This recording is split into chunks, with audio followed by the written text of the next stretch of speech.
Welcome to Spinning Back Clique, where each week here at MMA Junkie, we take a quick spin through the biggest stories in MMA. On today's episode, Virna Jandiroba defeated Amanda Lemos in the main event at UFC on ESPN 60. Do we have a new title contender at strawweight? Jake Paul defeated Mike Perry in boxing. And now Mike Tyson is on the deck in November for Jake Paul. Many have stated that this was the biggest fight of the weekend. Agree? We'll tackle it.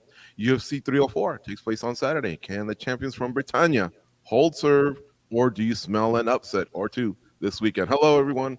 Gorgeous George here on the con, and look at the distinguished panel we have for you today. Check out Goes from MMA Junkie Radio. He's in the fight capital of the world, Las Vegas. Chomping at the bit, I can tell. Matt Wells is back, coming to you live from Dallas, Texas. Always offers the fresh takes. Can't wait to hear from him. And checking in from overseas, our international reporter, Farah Hanoun, probably our most requested panelist on SVC. Sorry, Goes and Matt, I'm just spitting what the chat tells me. Cold coffee's on the ones and twos. But before we get started, this is important. If you can kindly hit that like button, I would greatly appreciate it.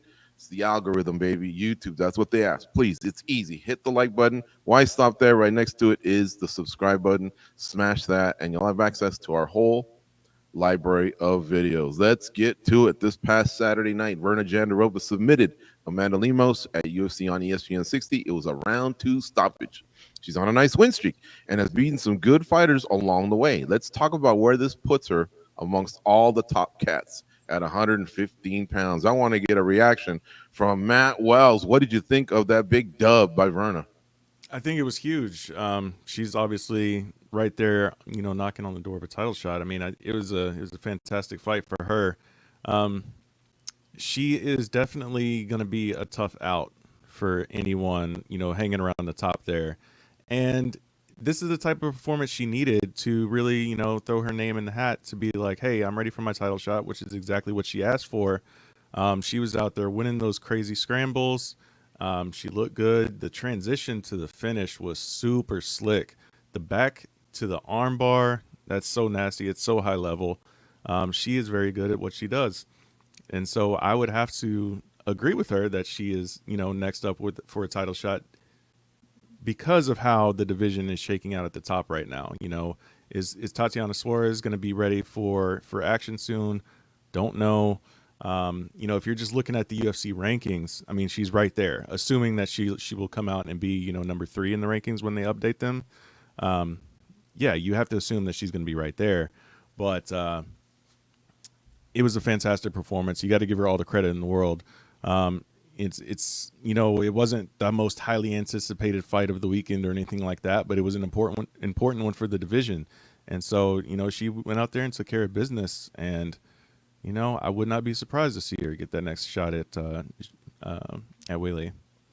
It was huge. Of the 4-fight win streak she has, this was the first finish. That finish is so important. Goes, let's talk about that. She's won 4 in a row. She's kind of knocked off some contenders in her journey to the top. But this is a big one because Lemos has been a title challenger. So we know she's right there knocking on the door. Talk about the importance of that finish in the coveted main event of a fight night. Important. But the situation that they're in right now is I think they want to go Tatiana Suarez, and they're going to try their hardest to make that happen. But, Tatiana hasn't always been available for these types of fights. So if I'm Virna, you got to stay ready. I mean, that performance was a really good one. She wasn't messing around. There were moments in that fight where you could see she was being tested. She had her back taken. There were leg locks attempts, but she fought her way out. And I'll tell you one thing, man. Outside looking in, it's very difficult to, once you're there, it's very difficult sometimes to see things happen. But from your television sitting in the room, I didn't see that armbar coming. That was some slick movement on her behalf. And I love that about her game. She's patient when she needs to. She waits for her openings, but other times she just creates them. And I think she's a hell of a fighter. I think she has to stay ready. Right now, it feels like it's Suarez's shot, but the moment arises, I think she could slip in and take that spot. What a shakeup we have at the top too, because Nama Yunus has moved to flyweight. Esparza has become a mother and a wife, and so she's slowly coming back. Joanna exiting the game. Now she's a Hall of Famer. Jessica Andrade bounces back and forth between lightweight. This is a clear opening. Do you see it that way, Pada? What were your thoughts on the fight, and what about her standing amongst strawweights? Timing is everything in the sport, just like goes and Matt Wells alluded to, and she did exactly what she needed to do because she was kind of like a quiet contender. I mean, she's been tried to be vocal, but obviously, I agree with Goes. Tatiana Suarez is the fight, and I feel like it's the fight that the UFC want to make. But if she's not ready and Zhang Weili wants to fight, that it's Virna's shot. If you look at the rankings, there's nobody else. I mean, Zhang Weili has beaten pretty much everybody in the top, and it has looked quite dominant. So I think Virna did exactly what she needed to do with a very slick finish. She's quietly put together a 4-fight winning streak. She got a headliner spot, although a lot of people weren't excited about the card initially when it was put together. But this is what you need to do: a bonus, a finish. She's on a nice winning streak, and she said, my weird style could pose problems for the champion, and if Tatiana Suarez is not ready to go, that's the fight. And I want to pivot to the chat. I think somebody said, does Yan Zhaonan, yeah, it was Mark England, does Yan not deserve another shot after pushing Zhang to the limit? I mean, maybe not directly, but if they go Tatiana Suarez, maybe you can do Virna and Yan Zhaonan. But either way, Virna put herself in the title conversation 100%. And if Tatiana's not ready to go and Zhang Weili wants to fight, she's the one. I don't see anybody else. Yep. And folks, just like Fada pointed out, via the chat, you submit a question or a comment. We will try and get to it. As you know, we move on to the different topics. So if you see something, spray it out there to us real quick, and we'll definitely try and address it. And so, yeah, I mean, perfect. Yeah, just like you said, Yan Jonan just fought.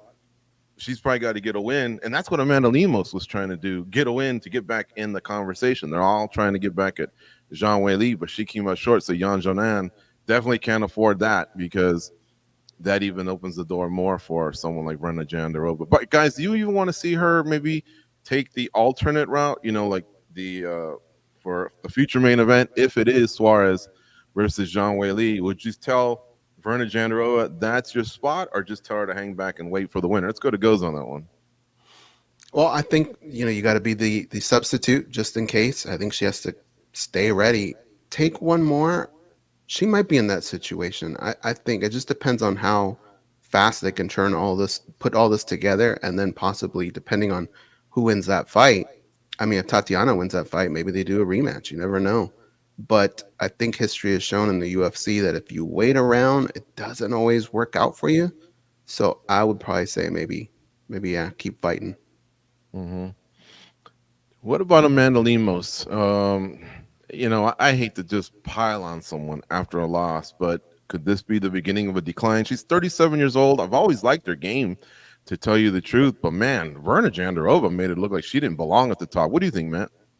Yeah, it just seemed like she was too willing to play Virna's game. I think we all came in this fight expecting her to win, the stand-up battle, but it seemed like she was too willing to engage on the ground. And I know she's not a slouch on the ground by any means, but it just seemed like an odd game plan for me. It's rather to just engage with her on the mat like she did. Try to keep going with those scrambles and not immediately get off the ground as soon as possible. She was trying to win those scrambles, and I mean, obviously it didn't work out in her favor. But I mean, more so to your question, I mean, she's been trading wins and losses. Like you said, she's 37. I don't know what she has to do here to get back in that title shot. Obviously, win a few more fights, but I mean, is that path viable at this point? I'm not quite sure. Right. And just as I suspected, it's no disrespect to the ladies, but this event, it just wasn't, popping. We had some great finishes towards the end. It started off real slow, but the chat's already trying to talk about the rest of the card and who else looked good. And that's about the time where we should probably do the same thing. Congrats again to Virna Jandiroba. We really do feel like she's probably next after Suarez. But who from the card also popped that you want to talk about? Let's go to Fada for that one. Who impressed you, Fada? I'm gonna go with Juho Choi just because I don't think I picked him to win. I can't remember, but I don't think I did. But I think this is his first win since 2016, if I'm not mistaken. Of course, everyone remembers his fight with Cub Swanson that was inducted to the Hall of Fame, an amazing fight. But then he went on he had some time off, and then he went on a losing streak, getting finished by Jeremy Stevens and Charles Jourdain, and then he had that draw with Kyle Nelson. So to come back and finish a fun and funky Bill Algeo, that's what I felt. That's why I had picked Algeo initially, even though he was coming off of a loss. I just felt like Du Ho Choi may not be the same fighter, and I think that's what a lot of people thought based off of his recent fights. But prior to the Swanson fight, which obviously he did amazing in, he was touted as a potential future contender. He was started out his UFC career with a couple of finishes. He was on this crazy like knockout streak, so he was very highly touted. And then all of a sudden, he's 33. I wouldn't call him old, but things hadn't gone his way. And to see him come back, I think a lot of people were very happy for him. He is one of the fan favorites. So I just thought that, he could really build on some momentum, even though his recent results haven't been great. With a finish like this, he's a fan favorite. He's popular enough that he could build some momentum now if he can get on a winning streak. So I think a lot of people were happy to see him win. And yeah, I didn't initially pick him, but he looked good. Yeah, that boy can crack. And it was cool seeing the Korean Zombie in his corner as well. All right, Ghost, how about you? Who else from UFC on ESPN 60 caught your eye? Steve Garcia. I mean, look what he did. It's just really, when you think about the performance, the way he came out, the longest KO streak right now in the UFC. Then he gets the mic. He calls out Dan Ige. Careful what you wish for with that guy. But that's how you do it in this game, and for him to get a performance like that under his belt, that's what makes people talk about you. Especially, look, we're doing it right now on this show, right? There's so many of these fighters week in, week out, new blood, but you have to do something for people to remember you, and this is the way you get it done. And it was kind of nice to see some fresh blood right in that Jackson's camp as well. Mm-hmm. All right, Matt Wells, you know the drill. Who caught your eye from UFC on ESPN 60 below that main event? Yeah, you want to talk about somebody catching your eye, Hyder Emil. His name has already been dropped in the chat quite a bit. And I mean, this dude just decided to say, F it, I'm going hyper combo and just unleashing a crazy barrage of strikes. It was insane, dude. Like, I was doing play-by-play for this fight, and I just started going crazy, and I was like, what is happening? This is insane. He's not stopping punching. He's still punching. Like, I didn't know exactly how to, call it, but it was just so insane to see him just throw all caution to the wind and just keep throwing punches. Like, he got clipped a couple of times there by counters, but it didn't matter. He just kept going until Mark Smith stepped in and said, all right, I got to stop this. This is crazy. It looked like it was on fast forward, man. Poor Yong Lee must have thought he was fighting a squid or something, because the punches would not stop coming. It was just, remember Karate Kid? What was it, Karate Kid 2? What was the name of that little deal that he's hitting with his hands, and it's supposed to teach that swinging motion? You know what I'm talking about, Ghost? Please bail me out here. Ice block thing? Huh? That ice block thing? Oh, no, that thing that comes flying down? Yeah, no, I don't know what it was. Remember Pat Morita, forgot his name too. He teaches him. Thing. Yeah, I don't know that I had a name. Drum technique, swinging back and forth. Yeah, exactly. I mean, yeah, Hyder Emil just went all in and exploded on him. Laura Sanko and DC were losing their voices, because, like Matt Wells said, how do you describe that?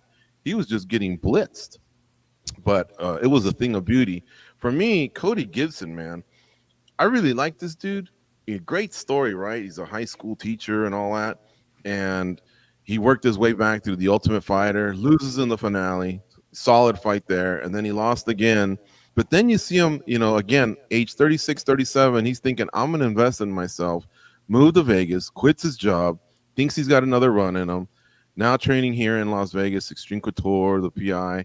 He looked great. I mean, he was just all over his opponent with all kinds of nice tools. Look at this nice standing elbow right there. And maximizing that frame that he has, he could be a problem if he can fight like that with, especially if he has that kind of output, because he did not stop coming. He's obviously come up through wrestling, but his hands are really, really nice. His front kicks are really, really nice. And as you can see right there, that arm triangle was a thing of beauty as well. So like I say, I don't know if he might be too old at this point, but I'm telling you, that is a big dude for his weight class, and he presented some problems. But look, Hmm. that night I had a feeling, once it was over, it was time to flip the channel, right? And I can already tell by the chat, just more people were into Jake Paul, Mike Perry. You can't take anything away from those guys, especially Jake Paul, what he's done. We're an MMA show, man, but we're giving respect. And this is a former MMA guy in the main event. There was another one as well on the undercard. So let's talk about it, right? Time to focus on some boxing. Two big names. We're set the tango down in Tampa, and we also got to see Uriah Hall get in on some of the action on the undercard and maybe get in on some of that, man. Boxing pays, guys. In the main event, though, Jake Paul was too much for Mike Perry. He got the TKO stoppage, and his risky play came through. Now he's all set for Mike Tyson in November. What was the reaction to this fight? What were you thinking, goes, as all this was playing out? It was kind of like what Chris Curtis told us the other day, what his fight would be like against Paulo Costa, right? It was a slobber knocker, but man, it was kind of fun.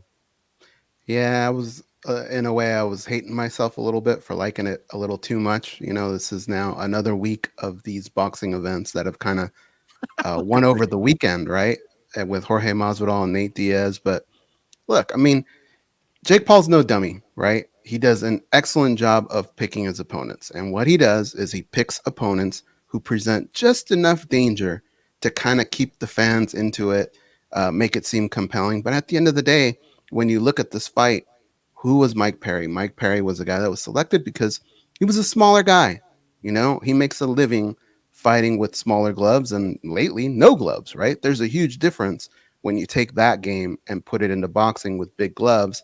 Now you have to be more accurate, right? You got to go to the body so that you can have the openings to go up to the head. That's just not Mike Perry.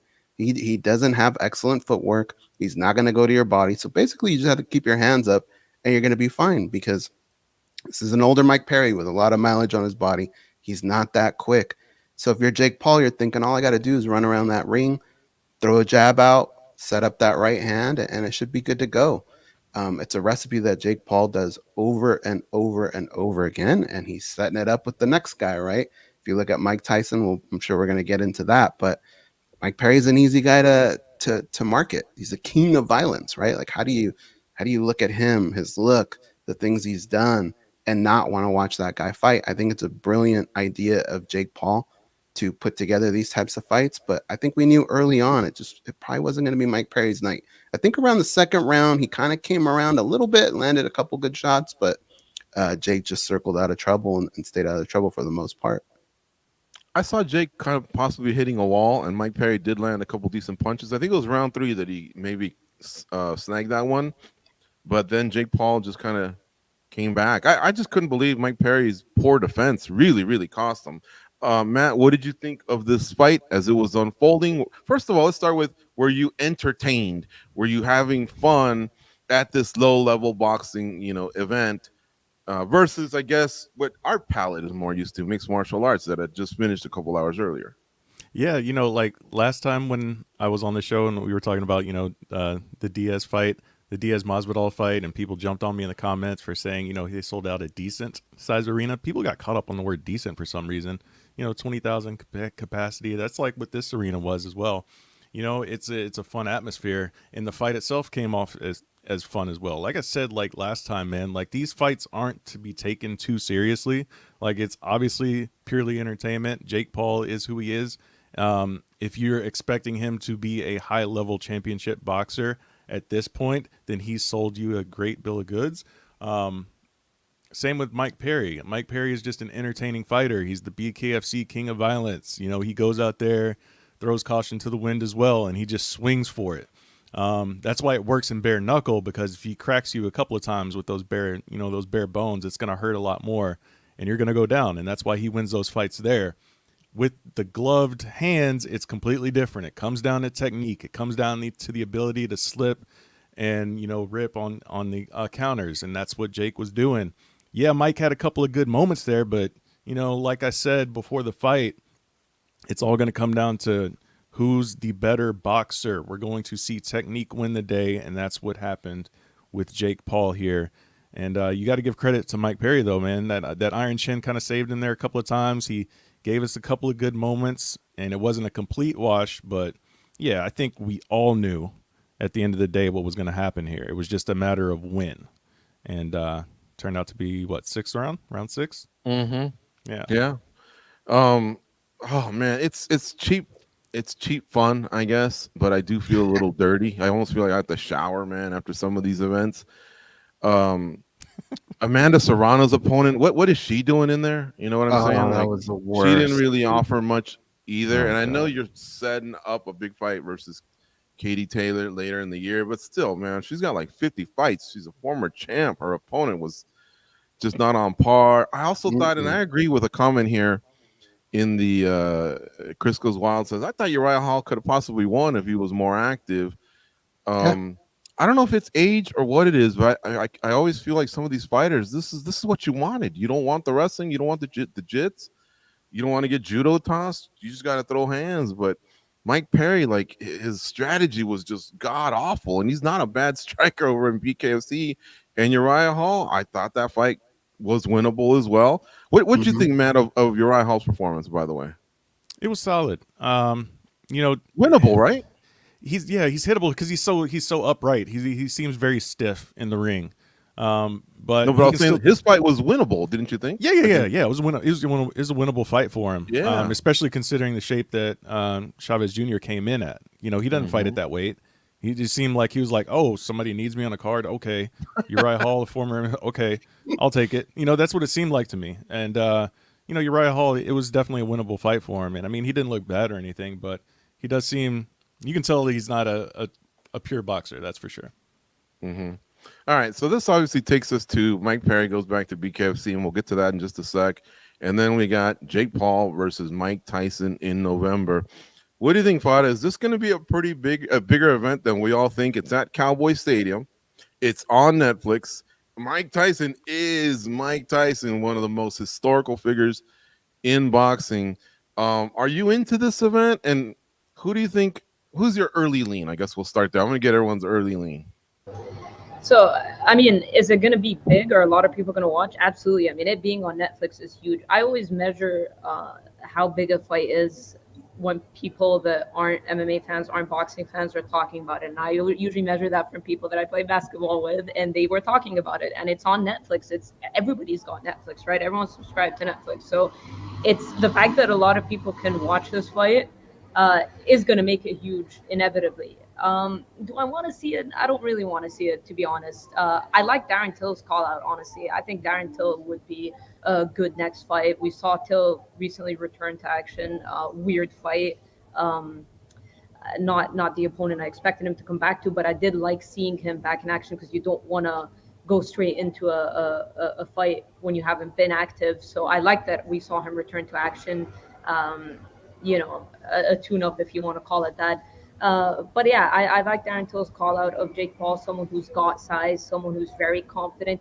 I question a lot of people's motivation. They're so excited about the big bag. Mike Perry seemed to, and even the reaction after the loss, it's kind of like a grateful, a bunch of people were saying in the comment section, like, you know, Mike Perry's being nice, what's happening and whatnot. It almost seems like they're grateful for the big bag. Nate Diaz as well looked a lot better against Masvidal than he did against Jake Paul. His coach Cesar Gracie, I think in his interview with Submission Radio, also alluded to that. It's like, why aren't they going in there and taking it seriously? How long are you going to continuously underestimate Jake Paul? And it just makes everybody so mad. Like, look at Michael Bisping. He's so mad. Conor McGregor, I know we're going to talk about that reaction in a bit. He's so mad. They're so mad that these guys that are representing MMA aren't doing well against Jake Paul. And I agree with what Bisping is saying in the opposition, that he's been tactical, picking certain guys who are smaller, you know, over the hill, whatnot. You know, Jake Paul's being smart. He's doing good business. He's making money, and he's racking up wins and finishes. But it just seems like everybody's so mad to see that the MMA guys are not representing the way they want them to. But the question is, you know, are these MMA guys just so happy with a big bag? Like, why aren't they motivated to train and take this fight seriously? So the Mike Tyson fight, you know, obviously Mike Tyson's Mike Tyson, but he's 58-year-old Mike Tyson. And I don't know if I want to see that fight. Will I watch it? It's on Netflix. Like I said, everyone's going to watch it, right? But I think Darren Till would have been a next good opponent for him. But I just think the continuous theme here is everybody's just so mad because these MMA guys are not representing the way they want them to. So, yeah, the early lean, I'm gonna go Jake Paul. I think he gets him out of there early. For the record, I'm mad too, man. We keep getting punked, but I'm entertained at least lately. But man, I'm mad because this has just been going on and on and on. And I was even mad when Tim Sylvia got knocked out in MMA by a boxer, Ray Mercer, years ago. We couldn't even get that one right. So we need to win more of these. That's for sure. Goes, you know the drill. Early lean. Tyson versus Jake Paul. Are you into it right now? We know we'll all be into it in November, but are you kind of into it right now? Like just the preview of that upcoming fight. No, not at all, guys. I'm not really into it, but I'm not lying either. I'm not fronting. The day of, I'm gonna have popcorn in my mouth and be stuffing my mouth with popcorn, and I'm probably gonna be into it then. But listen, come on, let's really break this down. Mike Tyson can give you maybe 1, 2 good rounds, right? The dude's 58 years old. His body's not built for this anymore, you guys. Like 20 years ago, we were saying, I don't think he has it anymore. He needs to go away. He could possibly get hurt. 20 years later, you're going to tell me, what is he, faster? Is his timing better? Like, how does this make any sense whatsoever to put this fight together? I don't know. 20 how years they're ago, gonna though, do he it. was fighting actual heavyweights, though. I know, but Heavyweight dude, boxers. It was fair to say that. But 20 years, you know what that does to your body, George? You don't feel different 20 years ago. Now you're going to compete against a kid, a guy who, like, say what you will about Jake Paul, he takes the sport seriously. This is the first fight, I think, Doesn't where you mean could he's not a say, tomato can, though, in actual real versus actual real boxers. but he's 58 years old, George. 58. Tyson Look, in two.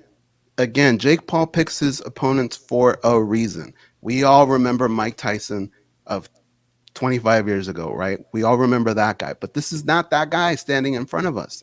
This is a very dangerous What about Mike situation. Tyson 4 years ago against Roy Jones Jr., another geezer? I get it, but he didn't look. He actually looked like he didn't look like he phoned it in. Kind of like what we've been saying about some of these MMA guys. They're just grabbing the big bag and getting on out of there. He looked like he tried as best as he could to get as much as he could out of that 54-year-old body. I'm not saying he doesn't have a chance. All right. He's a very awkward fighter. His fighting style, a lot of people don't fight that way. That's why he was successful in boxing for so long. It's hard to prepare for a guy like that, especially a guy with that stature, right? I mean, he was fighting really, really tall guys and getting the best of them. He is very awkward. And because of that, I do feel like maybe he does have a chance early on. 1 to 2 rounds max, though. I think after that, look, they're going to fight in a big ring. This is a huge, huge arena or stadium. Sorry. He's just going to stick and move. I don't think Jake Paul's an idiot. 58 years old just seems too much, George. And I know 4 years ago, but think about us, right? We're older guys. 4 years to us feels like 8, 12 years. When you start aging at that time, like, I just don't see it, man. I don't know. Am I crazy or what? I don't know, Matt Wells. Are you going to save me? Is it going to be 2-on-2 versus these two, or am I on an island here by myself? Who do you like? Be on an island, man. This fight should not be happening by any means whatsoever. I mean, Mike Tyson is literally old enough to be Jake Paul's father, comfortably, right? And we're talking about him going in there. You know, somebody in the chat just said, Josh Wallace just made a fantastic point in the chat. Mike Perry said that Jake Paul was too fast for him. What the hell do you think Mike Tyson will say? Exactly. Listen, I mean, even you can go watch the post-fight press conference, man. The questions started coming in about Mike, and they started getting very agitated about the age questions quickly. So I think there is some obviousness there going on that they know that, hey, maybe this shouldn't be happening, but there's too much money to be made, so it's going to go through. I mean, the Netflix debut, they're going to go all out for it. Sure, they're going to make it a fantastic, spectacle of an event, production-wise and all that kind of stuff, but once they get in the ring, if you're going to tell me that Mike Tyson is going to compete against Jake Paul at this point, like Mike Perry just tried to do, I'm not liking how this could play out, man. I'm really not. Mike Tyson, he's not going to get hit really like Mike Perry did. He'll have better defense than Mike Perry did. That's for sure. Yeah, he's going to have better defense for sure. But again, it comes down to how long can he move effectively at this point. Yeah, because I agree. Like Jake Paul can just carry him into rounds 5, round 6, and then just start dancing on him, right? We see all these clips of Mike Tyson training right now. but it's the magic of the editing, right? It's all like quick little blurbs. The editing, it's like it seems like you're watching Mike Tyson go hard for a minute and 30 seconds. No, you're watching 5-second clips spliced together over how long, and nobody really actually knows, So I don't like how this could potentially play out. Yes, obviously Mike Tyson's a legend. Jake Paul gives him that credit, and he speaks as such about him. But don't tell me you're going to get in the ring and go hard against him at this point. With that age gap, 58 years old, man. This one of our legends could really get hurt. And I want to touch on something that Farrah said. Being that everybody's so mad about what Jake Paul is doing, that's the magic of it. He's got so many people pissed off. He's waged a war against MMA. He's winning it, collecting checks. Keep the grift going for as long as you can, because you're never going to run out of MMA opponents at this point. Because why? Because MMA fighters cannot beat traditional boxers, and Jake Paul has dedicated himself to being a traditional boxer. And he's going to keep winning these fights as long as they happen. Just to be clear, I think Tyson can get him in 2 rounds, but I understand there is a cliff he's going to fall off as the fight goes on. I agree with Lazy Bet. He says Tyson has 4 minutes of gas, and then it's a wrap. And that's I'm going to say 6 minutes of gas, and then I'm not liking my chances one bit. But, man, I just feel like that power, he still can throw it, man. I've seen him, and I don't know. Jake Paul has impressed me for what he's done, but when I just have my boxing glasses on, I see a lot of holes. He's getting tired after round 3. He's Cardio just has too. no one to expose him, Yeah, I mean, Mike's got to get in close, right? He's got to back him up against the ropes. He's got to back him into a corner. But like I said, I don't think Jake Paul's going to play that game. I think he's just going to move around and get out of the way. And after a while, regardless of how much action there is, moving around the ring, the footwork, all that stuff, your body just starts to go away. And especially being a 58-year-old, you're going to tire. And I think that's when Jake Paul starts to fight. Yeah. Farah, Jake- how do you think this affected Mike Perry? He's the king of violence. He's maybe the biggest name over at BKFC. But right away, one of his bosses wants to fire him, right? And everyone, in the chat room, people are saying he's a nice guy and all that stuff. But, does this trip him up anyway in his own sport, which at this moment is BKFC? Naturally, it will, because anytime you come off of a loss, you got stalked. You got stalked by the guy that that everyone was rooting for, Mike Perry, right? So it is going to affect him in some shape or form. Now, it depends who he draws in his next fight for BKFC. I don't know what plans they have for him. I mean, he did mention, telling Conor McGregor, "I'll fight you. Let's fight in bare knuckles." So I think he can still get a lot of options in terms of who he can fight at BKFC, because it seems like a lot of people are interested in competing there, and he is the king of violence, and he is unbeaten there. It will affect him a little bit in terms of doubt creeping in, because now Mike Perry, when it was being matched up, a lot of people would favor him at BKFC because it just seems like he found his perfect home. Now maybe some doubt will creep in depending on who he gets matched up with. Are we going to finally see a Darren Till? Well, Darren Till is not interested in BKFC, right? He talked about boxing. So depending on who he fights, I think a little bit of doubt is now going to creep in. They're going to talk about the damage he's taken, questioning his durability, right? Because that's what Mike was known for. He did show a lot of toughness, but he got knocked down multiple times. So I think that's the kind of doubt that's going to creep in. But it depends on who he gets matched up with. And I think he can still draw big names at this point at BKFC. But he's just not going to have that lure, like, okay, BKFC is it is still his home. He is still unbeaten there, but like, talking about the previous points of everybody getting mad, it's because people were rooting for Mike Perry, and now maybe people might doubt like the damage and durability and all that stuff. But you're only as good as your last fight, right? Look at the way Nate Diaz turned things around after losing to Paul and beating Jorge Masvidal. Now all of a sudden, people are talking about Nate Diaz again. So I think it's literally a matter of that, getting back on the horse, picking up another win. But do I still think he can get a big fight? Yeah, I think Mike Perry, marketing-wise, has done a great job in the past couple of years, as has Nate Diaz. So still going to get a big fight. Just depends on how he performs and if he can rebound like Nate Diaz did. Matt, I think you were on the verge of saying something. I may have cut you off. Did you want to finish a thought that you had, or? Oh, I was just going to say, that if anybody is like angry at Jake Paul for doing what he's doing and not taking on competition like actual boxers. That's not what he's trying to do. He's trying to go out here and make money. I mean, yes, he says he wants to be a championship boxer, but he's going to try to backdoor his way into like the easiest championship fight ever. He's not going to go out there and, you know, shoot for Canelo or anything like that. Yeah, he may mention his name, but let's be real. Canelo's not going to fight Jake Paul. It's not going to happen, and if it did, it would be very ugly for Jake Paul. We saw what happened when he fought a real boxer, and not a very good boxer for that matter, in Fury. So let's be real. Jake Paul is here to fight MMA fighters, to take these fun fights. Call out Alex Pereira. That's probably going to be his most, you know, hardest fight if that actually does come together. Which, you know, I could see Dana White at this point being like, please go shut this kid up. That would be amazing. I was telling goes either him or Sean Strickland or someone. See, Pereira's a champ, so he kind of ties up a division. We want him defending, but yeah, I'm wondering if Dana's getting pissed. I know McGregor's getting pissed. Check out what he had to say about Jake Paul. I mean, he kind of does this every fight night. He's always out there hating, swagger jacking. He says, Jake Paul is the biggest pissing bag I've ever seen him in my life. 40-pound weight difference, juiced out of his head, and shitting himself in there. Nakisa, that's Jake Paul's top executive or whatever. You should take him to Vegas. Oh, that's right. You could never. The Athletic Commission testing, real fighting, bitch asses. You could never. And then calling out 60-year-old Mike Tyson fresh off an in-flight medical emergency.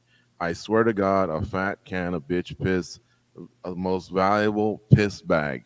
So yeah, McGregor not into Jake Paul at all. More hate there. And then he also comes after his own fighter, man. So McGregor, as you all know, he's a part owner now of BKFC. He told Mike Perry, he goes, hey, Mike, you're released and you can go compete in your smelly, dirty boxing championship thing. The smell of it. Good luck. You're fired. Taking a page from Donald Trump there. Holy cow. I mean, I'm telling you, man, that's why I say this fight just definitely had the bigger spotlight of the night. Any reaction there, guys? Gus, what'd you think of old McGregor up to his fight night antics of hating? I don't know what it is about that tweet, but I feel like the smelly part would be the part that would sting the most. But that's just kind of what he does, man. Like, him and John Jones are masters of this. Some people say they're haters. I don't think they're really haters. I think what they are just swagger jackers. That's what they got to do. When you're at the top, you don't want the attention going other places. You want it to remain on you.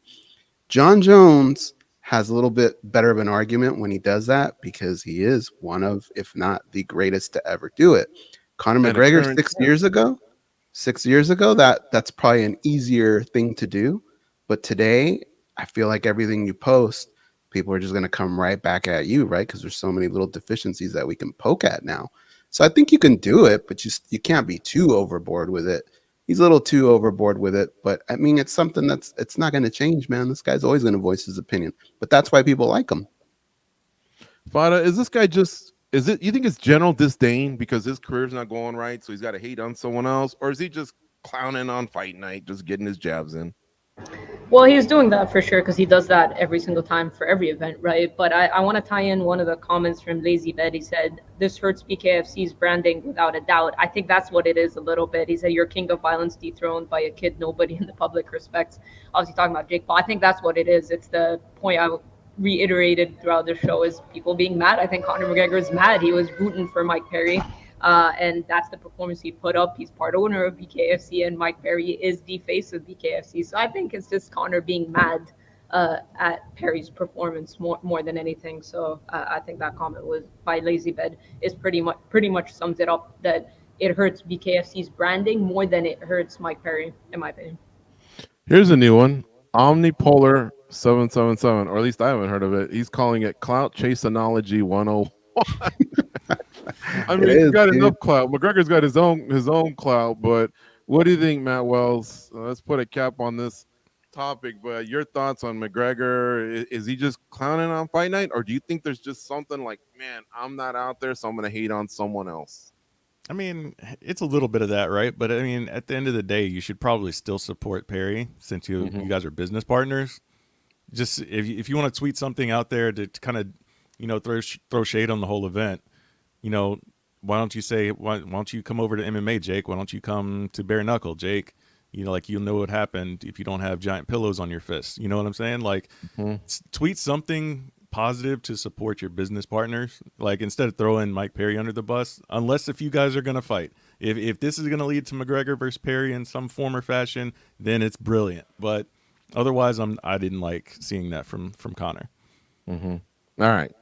Let's move on to UFC 304. It is this weekend, and guys, I can't complain about the card, especially the main card, which is what you pay for, because this is a pay-per-view. And a quick reminder, Goz and I will be hosting a watch-along here on MMA Junkie. It starts at 8 p.m. Eastern, 5 p.m. Pacific for 4 prelims, and then we go to the main card, where if you choose to buy it, we'll watch along with you, and if not, we'll be your eyes and ears. We'll tell you what's happening in real time. Leon Edwards versus Bilal Muhammad in the main event. Edwards, the undisputed welterweight champion, took a long time to get this thing done, guys. But is it a highly anticipated matchup amongst MMA fans? What do you think, Fadi? You'll be in Manchester covering it. Do you like the anticipation of it all, or is Muhammad just not really been that guy, I guess, to get us so pumped up over a fight that took so long to get together? I think as of late now, obviously Bilal's been doing a lot of media from the get-go. Leon recently fulfilling his media obligations. Bilal constantly complains about Leon not building this fight. But at the end of the day, I think the storyline's there. It is kind of unfinished business. The way the fight ended, Bilal hasn't lost since then. They're both on these really, really good unbeaten streaks. And I think now people are just looking at it as in what will happen if Bilal wins. Like, he will, like, the MMA world will go crazy type of thing. Like, some people even thinking that the UFC will go crazy if he wins for some reason. Like, it's just I think the build up and the confidence that Bilal has shown. I've spoken to him on multiple occasions. He believes he's going to dominate Leon. Leon believes he's going to dominate Bilal. I think there are certain elements to this fight, the storyline of this fight, that make it interesting. I mean, Bilal, at the end of the day, whether people like it or not, is the rightful number one contender. Then there are questions: is Leon motivated? Leon has been so dismissive of Bilal throughout. But then again, he's accepted the fights that he got offered for UFC 300. They threw Islam, they threw Shafkat, they threw Hamzat. He said yes to all of those fights. You can't be scared of anybody if you're saying yes to those fights. So I think, maybe because some people are looking at the first fight and saying, Leon won round one comfortably. He rocked him.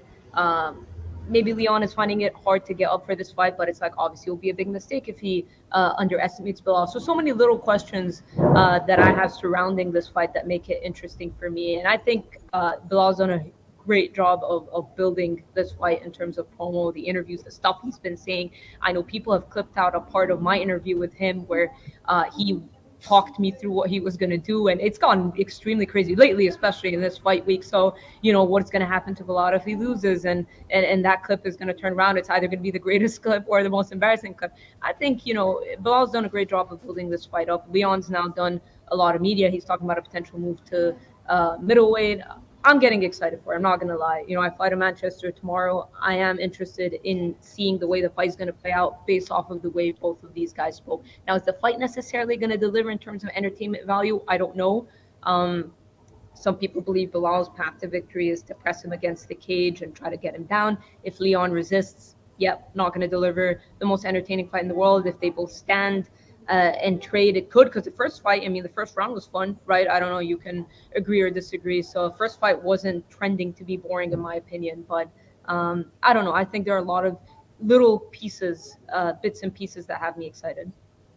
You're right to point out round one. It was looking like a landslide in favor of Edwards, and I think too many people hang on to that. But since then, I thought Bilal Muhammad's done wonderful, and that's why I think it's going to be a lot tougher of a fight than if you were to base it just on round one. DraftKings, BetMGM, Caesars, all the major sites, they got odds anywhere from -225 to -250 for the favorite Edwards. That looks like if you just base it on round one, but if you base it on their overall resumes, like I say, Muhammad, I think, has really, really looked a lot better, coming in at +190, +185. What do you think, Matt Wells? Are you pretty pumped up about this thing? And I'm glad Fada pointed it out. Edwards also makes it tough to get excited about his bouts because he doesn't seem excited. He doesn't do much promotion. He kind of, phones it in, it seems like, up until when it's time to get down. He's badass there. Yeah, he lets his fighting do the talking for the most part. But I mean, if you watch his interviews, like his pre-fight stuff, like he's a funny dude, right? Like I enjoy his interviews, sitting down and listening to him, especially when he gets the questions that really get a good reaction out of him.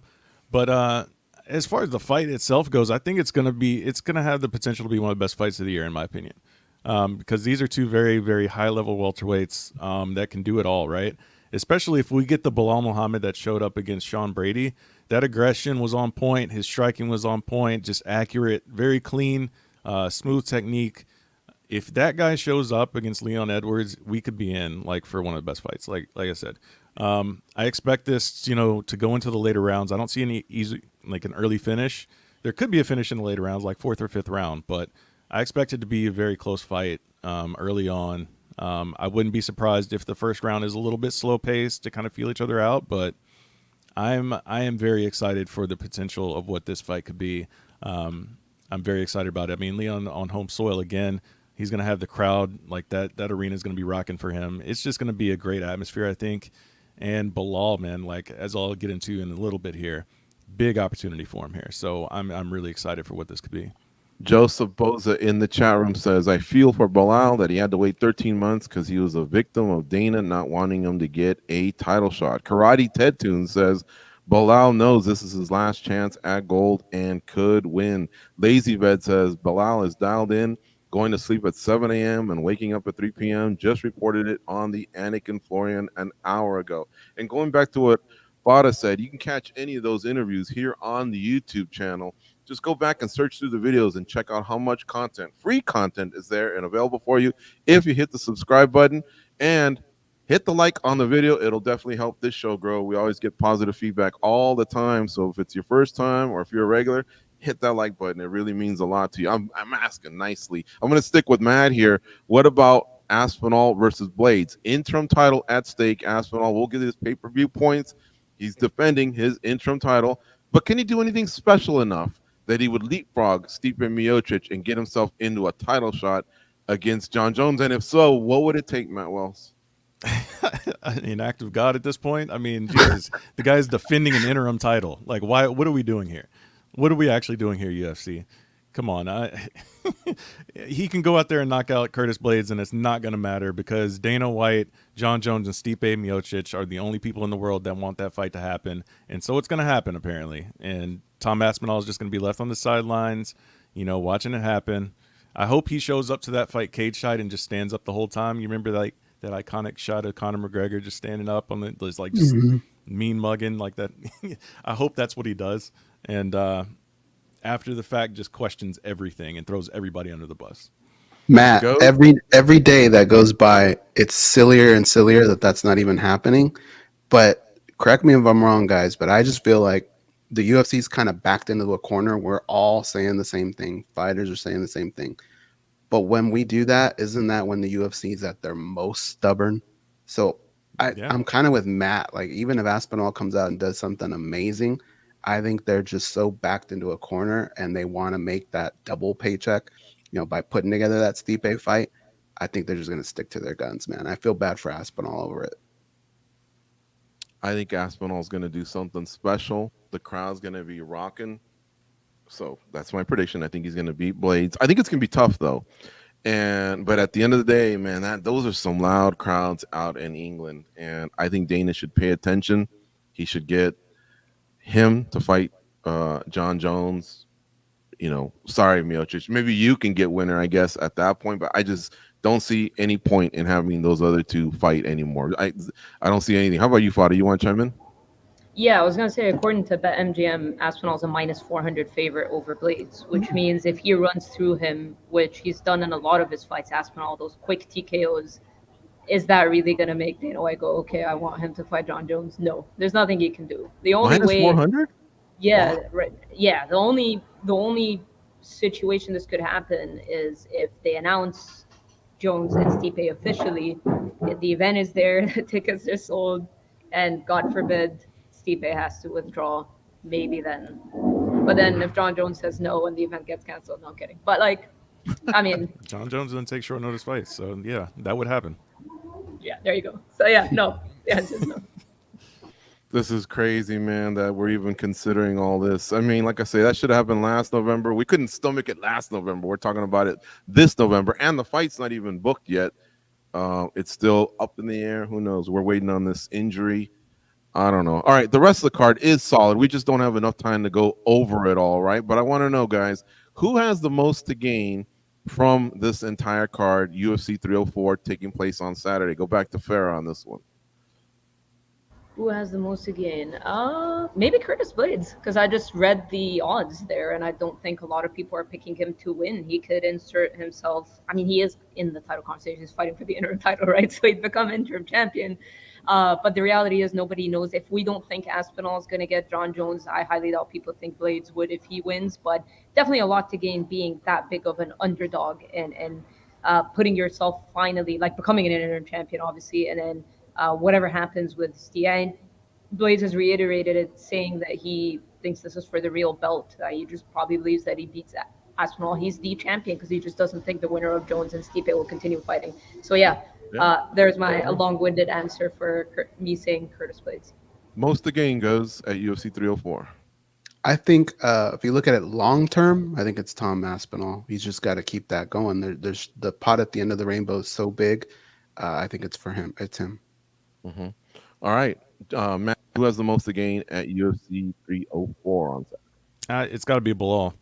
You know, this 9-fight unbeaten streak, which coincidentally is the same streak that Leon had before he won the title, right? So, listen, you got to go, 9 fights unbeaten. Obviously, the no contest is in the middle there. If you lose your shot, you're not going to get another one. Unless if something crazy happens at the top of the division, people start getting injured and stuff like that.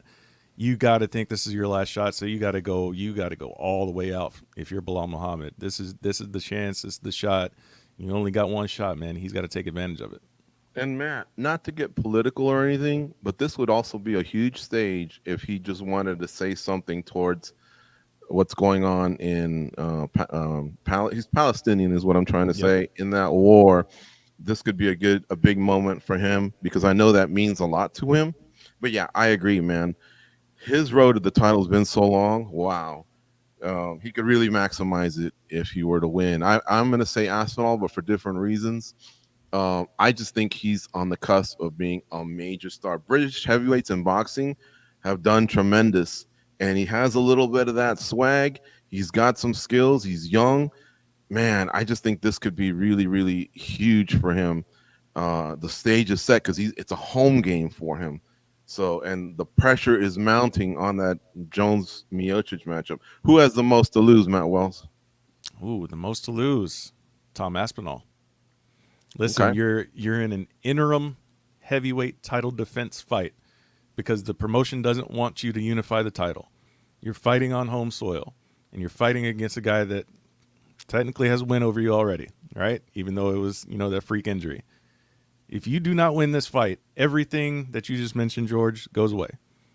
At least for now, for like a year or two, right? After the John Jones and, Stipe Miocic stuff settles out and John retires or whatever the case may be, then Aspinall has to look at rematches and, building his way back up. But all of that stuff you just mentioned goes out the window for the foreseeable future, right now. So huge stakes for Tom Aspinall. I think it's Muhammad Mokaev, undefeated overall, like 11-0, 6-0 in the UFC. He's right there. He already got jumped over by Urseg. This one's at home. Manel Kopp is another guy he can take out of the way, right? So I think he's got a lot to lose because if he loses, he's just going to get sent down in the pecking order. This could cost him 2 years. And in a shallow division like flyweight, someone else can charge up the ranks. He just doesn't seem to be well liked, and that's all I can think of for getting passed over. What about you guys? Look, week after week, I tell people tune into the show and take part in the chat, right? There's a question here that Beavis and Butthead has. Question from MMA Junkie: which British fighter has the highest chance to lose in their home country? I'm going to tie that into your question, George, because it's kind of the same answer for me. It's Paddy Pimblett, right? Depending on what it is he really wants to do. Remember, his contract's up. There's a lot on the line here. If he loses and his goal is to go out and do some boxing outside of MMA, it's catastrophic. He won't be able to do that, right? If his goal is to stay in the UFC and become a champion, yes, it's going to sting. It's going to hurt. but it wouldn't annihilate that plan. But money wise, re-signing new contract, I think there's a lot on the line for Paddy Pimblett and a lot to lose here. And I How think about you? he has the highest chance of all the Brits there. Yeah, he can lose a lot, especially pitching, because who knows what directions he might go in. But once you go into free agency off a win, God, so many doors open for you. How about you, Fada? Who has the most to lose at UFC 304? My answer is Tom Aspinall. I agree with Matt Wells, but so Beavis and Butthead doesn't kill us. Is he the one that's been talking about us addressing Arnold Allen and Giga Chikadze? Yeah, Arnold Allen probably has a lot to lose too, so I'll cover that fight a little bit so he doesn't kill us. He's on a 2-fight losing streak. He was on a great winning streak. A lot of people felt like maybe he could have gotten a title shot out of it. We talk about Bilal Muhammad and his winning streak and how long he had to wait. And then he's on a 2-fight losing skid. He loses to a lower ranked Giga Chikadze. That's really going to set him back. So there's me doing my due diligence and covering it a little bit. He's like minus 245, Chikadze plus 200. But yeah, Arnold Allen, what I like about him is he seems to be a good, quiet, humble kid. And I think those losses definitely made him better. He was on an incredible win streak outside the UFC, inside the UFC. But he's got a lot of heart, man. Even in his losses, he's had a lot of heart. I think those are going to make him better. Giga Chikadze, he got pieced up by Calvin Kattar, then took some time off. But, man, that guy's always been a very, very dangerous striker. I really, really like that fight. I'm leaning towards, it pains me to say this because I really like Giga. I love what he's done for communities in Southern California, worldwide. But Arnold Allen's a stud, man. He really is the real deal, and I think he's going to have his hand raised on Saturday night. And, guys, a lot of news broke this past week, so I'm just going to list it all, and then each one of you maybe grab what you want to highlight because there was some stuff that went down. For example, Nate Diaz, he's suing Famio, right? He said he was expecting 10 million. He only got 1 million. Famio's firing back, saying, hey, it's not like he's saying it. John Jones was hit with a couple misdemeanors. Remember when they came to test him on his birthday? He didn't like it. He snagged the phone. Obviously he's pleading not guilty. And then we had some fight bookings. Mozart Evloev versus Aljamain Sterling. Chris Curtis versus, he's pitching Paulo Costa. Mark Ratner saying, hey, us over here, we're not in favor of open scoring. So that means a lot, man. That guy carries a lot of weight. And if he's saying that, it means the UFC is probably not open to it. So let's go around the horn here before we bounce on any of these big stories. Goes, how about you, man? What do you want to highlight from the news roundup at the end here? Well, I love that Curtis Paulo Costa fight. I think it makes sense. I think it's a good matchup. I mean, how does that not entertain you, right? And there's a little bit of a backstory there with the two of them, Ty and Sean Strickland. I think that would be fun. I'd be in on that one. Mm-hmm. How about you, Matt? I like, surprisingly, I'm actually really intrigued by, Mike Perry launching this new league, this new fight promotion, Dirty Boxing Championship. The hybrid rule set concept they're always interesting to me, especially this one where you can get in some ground and pound as long as you're still standing, like, the hovering over the top. You can use the elbows in the boxing. The gloves are like the open sort of, MMA training style glove that you see in some gyms. So I'm kind of interested to see what happens with it. It just all comes down to who's going to sign up to fight in that thing, right? Mm-hmm. But it's intriguing. You're in favor of it? Because I was like, oh man, I was kind of rolling my eyes. I mean, listen, the presentation, like obviously they're not nearly ready to announce this because there was a lot of we're still working out the kinks. We don't have a streamer yet. We don't know when the first fight's going to be. We got to do a trial run for like there was a lot of it may be a little bit premature announcement, but I get it. It's Mike Perry's big fight week. You don't know if he's going to lose to Jake. Go ahead and announce it. Get it out there. Cool. I guess I'm a wait and see kind of guy, but this is kind of also like I like the concept at least on paper. Let's see how it plays 5-ounce gloves. You can throw elbows. You can follow someone to the ground, but your feet must remain, so you must be standing when you deliver the ground and pound. So it's a lot of hybrid stuff going on.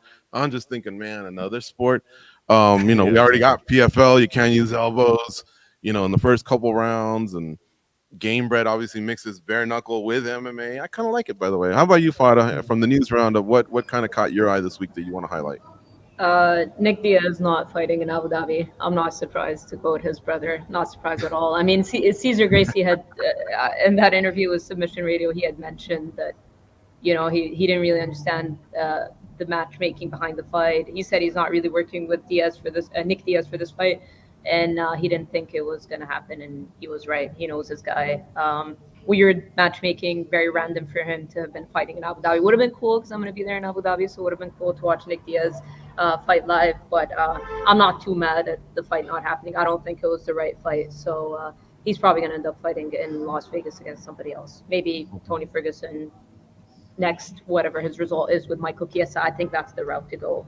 But yeah, not surprised one bit that he's not fighting.